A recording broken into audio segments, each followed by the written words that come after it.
الفلوق ديال اليوم غادي نجربوا فيه ستريت فود هنا في دبي. خليكم معايا باش نتعرفوا على ارخص المطاعم والريستورات اللي كتواجد هنا في دبي. اول حاجه غادي نبداو بها هي وجبه الفطور في هذه الكافيتيريا هذه في شارع صلاح الدين. خوتي هذه البلاطه دايره على شكل الملوي، انا طلبتها بالفرماج، يقدر الواحد يطلبها بالبيض، يطلبها بالعسل، يطلبها بالشلاضه كيف ما بغى. نقولوا بسم الله وندوقوه.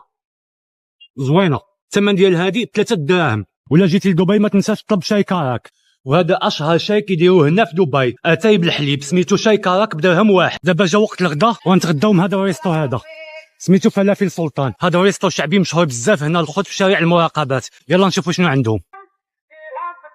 هادو هما الساندويشات اللي طلبتها الخوت، واحد فول واحد فلافل. لذيذ. وهذا خيزو مخلل. ودابا غادي نجربوا ساندويش الفلافل. حتى هاد الساندويش الفلافل ديال الخوت حتى هو زوين، والله العظيم الخوت ساندويش ملكي يستاهل. كنظن ان هذا